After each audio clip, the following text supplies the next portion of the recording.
الحمد لله الحمد لله نحمده ونستعينه ونستغفره ونؤمن به ونتوكل عليه ونعوذ بالله من شرور أنفسنا ومن سيئات أعمالنا من يهده الله فلا مضل له ومن يضلله فلا هادي له وأشهد أن لا إله إلا الله وحده لا شريك له وأشهد أن محمدا عبد الله ورسوله الذي يرسله بالحق بشيرا ونذيرا وداعيا إلى الله بإذنه وسراجا وقمرا منيرا أما بعد فقد قال الله تعالى في كلامه المجيد والفرقان الحميد أعوذ بالله من الشيطان الرجيم بسم الله الرحمن الرحيم يا أيها الذين آمنوا قوا أنفسكم وأهليكم نارا وقال النبي صلى الله عليه وسلم كلكم راع وكلكم مسؤول عن رعيته أو كما قال عليه الصلاة والسلام প্রিয় উপস্থিতি প্রিয় মুসল্লিয়ান কিরাম আমরা সর্বপ্রথম সেই মহান রব্বুল আলামিনের দরবারে শুকরিয়া জ্ঞাপন করি যে মহান রব্বুল আলামিন আমাকে এবং আপনাদের সকলকে আজ পবিত্র জুমআর দিনে সমস্ত বালা মুসিবত থেকে হেফাজত করে সমস্ত কার্যকলাপ থেকে হেফাজত করে তার পবিত্র ঘরে আগে আগে এসে কোরআন ও সুন্নাহ থেকে কিছু আলোচনা শোনার তৌফিক দান করেছেন এজন্য শুকরিয়া আদায় করি আলহামদুলিল্লাহ। লক্ষ্য করি দুরূদ বর্ষিত হোক সেই মহামানবের উপর যিনি আমাদের নবী আখিরুন নবী আমরায়ে নামদার তাজুল মদিনা হযরত মুহাম্মদ মুস্তাফা সাল্লাল্লাহু আলাইহি ওয়াসাল্লামের উপর। আজকে আলোচ্য বিষয় হলো সুসন্তান ও ভালো পরিবার, নেককার পরিবার গঠনে ইসলামের দিক নির্দেশনা, অর্থাৎ ভালো সন্তান ও ভালো পরিবার কিভাবে গঠন করবেন সে সম্পর্কে ইসলামের কিছু দিক নির্দেশনা রয়েছে। তার ভিতর থেকে কিছু আলোচনা করা হবে ইনশাআল্লাহ। দেখেন, একটা ভালো পরিবার যদি একটা পরিবার ভালো হয় তাহলে একটা মহল্লা ভালো হয়, আর একটা মহল্লা যদি ভালো হয়ে যায় এভাবে করে একটা সমাজ ভালো হয়ে যায়, এভাবে যদি একটা সমাজ ভালো হয় তাহলে একটা জাতি ভালো হয়ে যায়, আর যদি জাতি ভালো হয় তাহলে রাষ্ট্র ভালো হয়ে যায়। সুতরাং আমাদের প্রত্যেককে নিজের পরিবার পরিজনকে আগে ভালো করতে হবে, তার আগে নিজেকে আগে সংশোধন হইতে হবে। নিজে যদি হারাম কাজে লিপ্ত থাকি, নিজে যদি সৎ না হই, নামাজ কালাম না পড়ি, আল্লাহর বিধান না মানি, রাসূল সাল্লাল্লাহু আলাইহি ওয়াসাল্লামের সুন্নাহ অনুযায়ী জীবন পরিচালনা না করি, তাহলে আপনার আমার থেকে পরিবারও ভালো কিছু দিতে পারবে না। সুতরাং আপনাকে আমাকে আগে ভালো হইতে হবে, কারণ একটা পরিবারের অভিভাবক হলো সর্বপ্রথম মূল অভিভাবক হলো পিতা, এরপরে মাতা, সন্তান অভিভাবক যাকে বলা হয়। মূল অভিভাবক হলো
দুনিয়াবী শিক্ষা দিয়ে জীবন পরিচালনা করা যায় না, আর এই জাহান্নাম থেকে রক্ষা পাওয়া যায় না।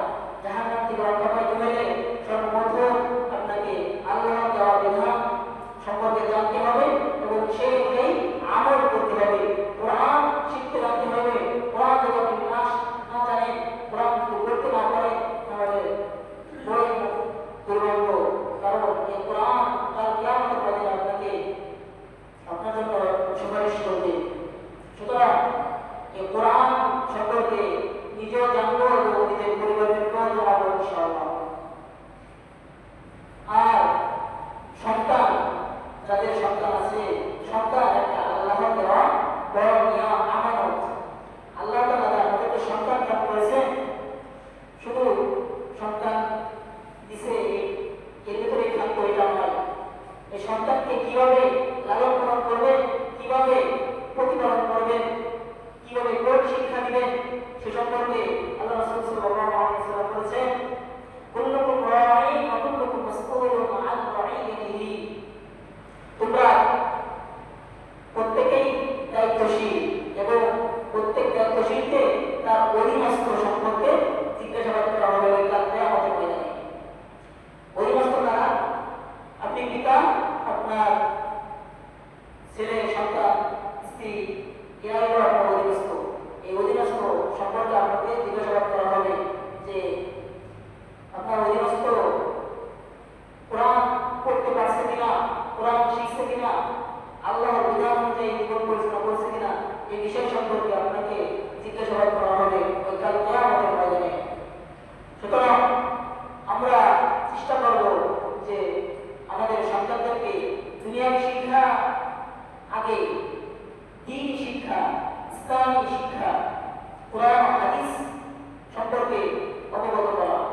কারণ শুধু দুনিয়ার শিক্ষায় শিক্ষিত করে শুধু এই দুনিয়ার শিক্ষাটা শুধুমাত্র দুনিয়ায় সীমাবদ্ধ থেকে যায়, কিন্তু দ্বীনের শিক্ষা যেটা, আল্লাহর বিধান, কোরআন কোরআনের শিক্ষা যেটা, এটা দুনিয়াতেও লাভবান হওয়া যায়, আখিরাতেও সফলতা রয়েছে। দ্বীনের শিক্ষা একজনকে যদি, একজন পিতা যদি তার সন্তানকে দুনিয়ার শিক্ষায় শিক্ষিত করে বড় বড় শিক্ষিত বানায় যায়, তাকে বড় ডাক্তার, উকিল, প্রফেসর বানায়, সে তার ভোগ, সে তার ফল সে নিজেই ভোগ করে।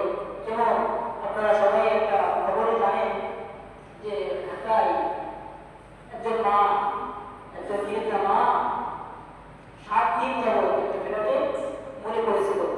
তার সন্তান, 3টে সন্তান রয়েছে। সন্তান সবগুলো এই দুনিয়াবী শিক্ষায় অনেক বড় শিক্ষিত। একজন কলেজের শিক্ষক, আরেকজন উকিল, আরেকজন কানাডায় প্রবাসী। তো তাদেরকে এই দুনিয়াবী শিক্ষায় শিক্ষিত করে লাস্টে এমনভাবে শিক্ষিত করেছে যে নিজের পিতামাতা সম্পর্কেও তাদের কোনো খোঁজখবর নাই। আর যদি তাদের ভিতরে এই দ্বীনের জ্ঞান থাকতো, কোরআনের জ্ঞান থাকতো, আল্লাহ রাসূলের হাদিস সম্পর্কে তারা জানতো, তাহলে তারা নিজের পিতামাতাকে কিভাবে খেদমত করতে হয়, নিজের পিতামাতা খোঁজখবর নিতে হয়, সেগুলো খুব ভালো করে আগে থেকে জানতো। কারণ দুনিয়াবী শিক্ষায় এগুলো শিক্ষা দেওয়া হয় না, দ্বীন শিক্ষার ভিতরে এগুলো রয়েছে। আর যখন আপনার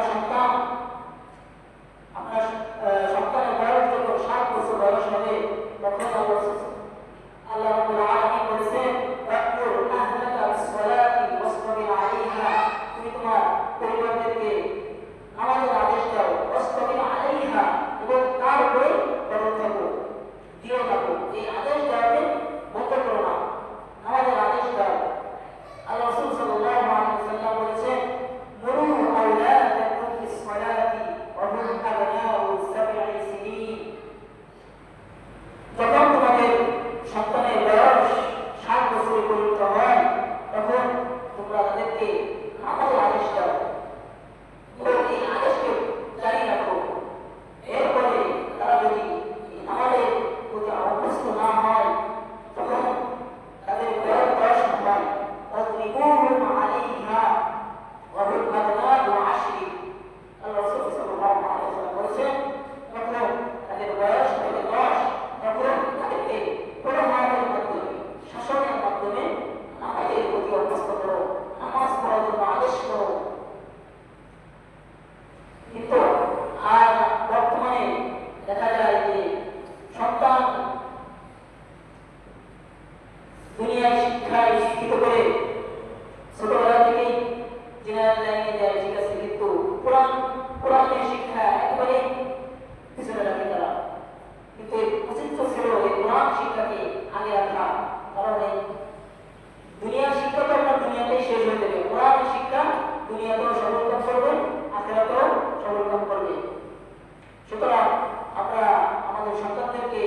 হচ্ছে এমনটা নয়, দুনিয়া শিক্ষাও অর্জন করবে, সমস্যা নেই, কারণ দুনিয়ার শান্তির জন্য আপনারা সেগুলো অর্জন করবেন। কিন্তু এই দুনিয়ার মুখে, দুনিয়ার দিকে ছুটতে গিয়ে, দুনিয়ার এই চাকচিক্য, অর্থ রোধ করতে গিয়ে আপনারা কোরআনকে বলে যাচ্ছে, আল্লাহকে বলে যাচ্ছে, আল্লাহর বিধানকে বলে যাচ্ছে, আল্লাহ রাসূল সাল্লাল্লাহু আলাইহি ওয়াসাল্লামের সুন্নাতকে পিছিয়ে রাখতেছেন। তো এটা উচিত নয়। এর জন্য তো আপনাকে আগে জবাব দিতে করতে হবে। সুতরাং সন্তানদেরকে ছোট থেকে যদি আপনারা সেভাবে লালন পালন করে আসেন, দিনের শিক্ষায় শিক্ষিত করেন, তাহলে সে বড় হয়েও দুনিয়ার শিক্ষা শিক্ষিত হলেও আপনাদেরকে সে খোঁজখবর রাখবে এবং আপনার দুনিয়াতে সফলতা হবে, আখিরাতেও আপনারা মুক্তি পাবেন। এরপরে বিষয় হলো হালাল উপার্জন। সন্তান, স্ত্রী সন্তানদেরকে আপনি কোন টাকা, কেমন টাকা খাওয়াচ্ছেন, কোন উপার্জনের টাকা খাওয়াচ্ছেন। অনেকে আছে হারামভাবে ইনকাম করে। হারামের টাকা যদি আপনার স্ত্রী সন্তানের ভিতরে যায়, পেটে যায়, আপনি তো নিজেই ইমান, আপনার তো নিজেরই ইমান নষ্ট হয়ে যাচ্ছে, সাথে সাথে আপনার স্ত্রী সন্তানদেরও ইমান নষ্ট হয়ে যাচ্ছে। সুতরাং আপনারা চেষ্টা করবেন যে হালাল উপার্জনের মাধ্যমে স্ত্রী সন্তানদেরকে ভালো ভালো খাওয়ানোর চেষ্টা করবেন এবং তাদের সাথে ভালো আচরণ করবেন। আল্লাহ রাসূল সাল্লাল্লাহু আলাইহি ওয়াসাল্লাম বলেছেন, ইন্নাল্লাহা তাইয়্যিবুন লা ইয়াকবালু ইল্লা তাইয়্যিবান। আল্লাহ তাআলা নিজে পবিত্র। সুতরাং আল্লাহ তাআলা পবিত্র জিনিস ছাড়া অন্য কিছু গ্রহণ করেন না। সুতরাং আপনি যদি হারাম ইনকাম করেন তাহলে হালাল আপনার থেকে দূরে সরে যাবে। কারণ যেখানে হারাম থাকে সেখানে হালাল থাকতে পারে না, যেখানে আলো থাকে সেখানে অন্ধকার থাকতে পারে না। সুতরাং আমরা হালাল উপার্জনকে বেছে নেব। সুদ, ঘুষ, চুরি, ডাকাতি, ছিনতাই এগুলো থেকে যারা এগুলো করে আল্লাহ তাদেরকে হেদায়েত দান করুন, আর আমাদেরকে আমাদের ইনকামের রাস্তাকে হালাল পথে ইনকামের ব্যবস্থা করার তৌফিক দান করুন। আমিন। আরেকটা বিষয় হলো স্ত্রী সন্তানের প্রতি ভালো আচরণ করা। সেটা হলো আল্লাহ রাসূল সাল্লাল্লাহু আলাইহি ওয়াসাল্লাম বলেছেন, খায়রুকুম লিআহলিহি ওয়া আনা খায়রুকুম লিআহলি। তোমরা তোমাদের স্ত্রী সন্তানের প্রতি ভালো আচরণ করো, ভালো ব্যবহার করো। তোমাদের মধ্যে সর্বোত্তম, সবথেকে উত্তম ওই ব্যক্তি যে তার পরিবারের কাছে ভালো, পরিবারের কাছে প্রিয় ব্যক্তি। আর আমি আমার পরিবারের কাছে অনেক প্রিয়, উত্তম মানুষ। আল্লাহ সাল্লাল্লাহু আলাইহি ওয়াসাল্লাম বলেছেন, আমি আমার প্রিয় পরিবারের কাছে অনেক প্রিয়। সুতরাং আমরা চেষ্টা করব যে আমাদের সন্তানদেরকে, পরিবারদেরকে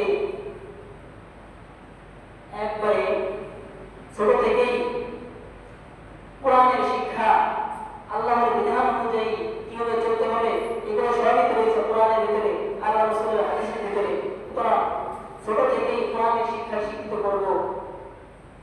আর নেক সন্তান এটা বড় সৌভাগ্য। নেক সন্তান হইতে গেলে, নেক সন্তান, আপনার সন্তানকে যদি নেককার বানাতে চান তাহলে সর্বপ্রথম নিয়াত করতে হবে, এরপরে চেষ্টা করতে হবে, এরপরে আপনার দোয়া করতে হবে। যেমন আল্লাহ রাব্বুল আলামিন সূরাতুল ফুরকানের ৭২ নম্বর আয়াতে বলেছেন, রব্বানা হাব লানা মিন আজওয়াজিনা ওয়া যুররিয়্যাতিনা কুররাতা আ'য়ুনিন ওয়াজআলনা লিল মুত্তাকিনা ইমামা। অর্থ হলো, হে আল্লাহ, রব্বানা হাব লানা মিন আজওয়াজিনা ওয়া যুররিয়্যাতিনা, হে আল্লাহ আমাদেরকে দান করো। কি দান করবেন? হাব লানা মিন আজওয়াজিনা ওয়া যুররিয়্যাতিনা, স্ত্রী সন্তানদের থেকে আমাদের চক্ষু শীতল করে দাও। অর্থাৎ আপনার স্ত্রী সন্তান যদি নেককার হয়, পাঁচ ওয়াক্ত নামাজি হয়, কোরআন পড়তে পারে, কোরআন জানে এবং সেই অনুযায়ী যদি চলে, তাহলে আপনার মনের ভিতরে যে তৃপ্তি আসবে, আপনার সংসারে শান্তি আসবে। আপনার যখন তাদের দিকে তাকাবে তখন আপনাদের চোখ কেমন যেন একটা শান্তিতে ভরে গেছে, এরকম একটা পরিবেশ সৃষ্টি হবে। من أزواجنا وذرياتنا قرة أعين وجعلنا للمتقين إماما। এবং দোয়া করবে যেন আমরা মুত্তাকিদের ইমানদার হইতে পারি, ইমাম হইতে পারি। আল্লাহ পাক রব্বুল আলামিন